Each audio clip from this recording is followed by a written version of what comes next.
Here you leave today and enter the world of yesterday, tomorrow, and fantasy. And it's actually what it says when you walk into Disney World. Right now there's like a massive amount of building happening. So you can see Wynwood, the Miami Worldcenter downtown, South Beach, the Design District, like everything is kind of being built up at the same time with like all this hype. Everybody's moving here. We have collectors and celebrities and just like all these people moving to Miami right now trying to like get in on it. And like it's just happening.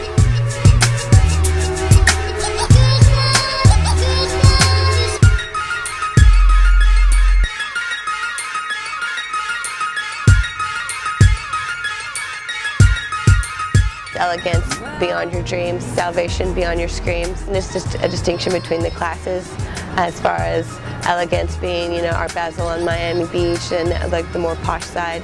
Whereas if you're thinking about salvation, chances are you're more like on the streets. So kind of like the juxtapositions of the two worlds.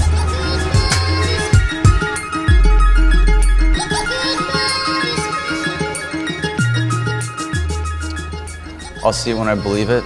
It's about manifesting ideas before they happen. It's about believing in your dream instead of waiting to see it.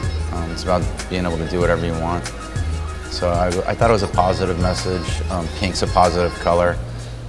I wanted people to like the color and the background of it before they even read it. Like to me, it was like I really wanted it to be so remedial down to this like, oh, the pink wall's nice. You know what I mean? I'm driving home in traffic.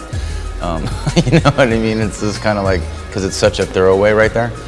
And just to bring a little bit of happiness to anyone that drives by it.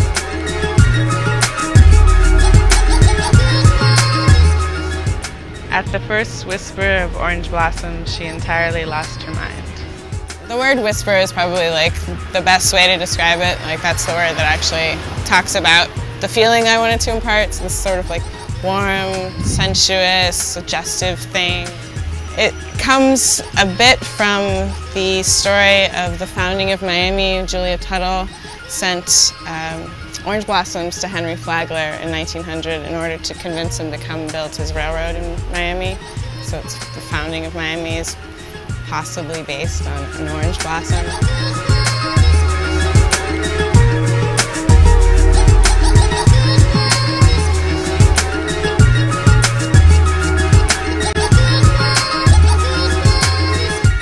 Sticks, stones, broken bones, walls, malls, basketballs. I've been in the area for, downtown for a year. A way to like look at this location and sort of like see what it's going to be in 5 years and think about what it's been in the past 50 years. And it has so much history here. I feel like I needed to like maybe poetically address that. I think it's sort of like, it's kind of in some ways like this dividing line between two different neighborhoods. The first line of the poem talks about sort of one community, and the second line of the poem talks about a different community. It's not being judgmental about anything here. I think when you're in Miami, there's so much happening and so many people involved, and it isn't necessarily like looking at this as a difficult thing, but it's sort of like a snapshot of this moment for this area.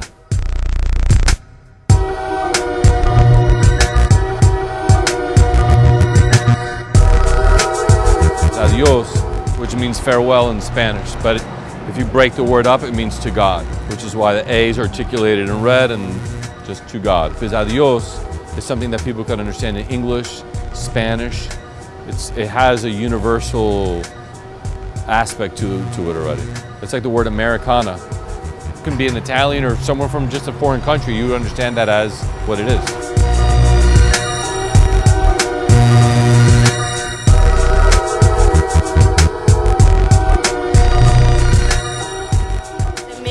it came from like the vintage Miami postcard, wish you were like the beach, you know, wish you were here kind of thing. But it's more about wish you were here. Maybe you're not from here, maybe you're somewhere else, but we wish you were here. That you come and build with us and be a part of this. That's why we're so like grounded here, because we want to make this happen, you know?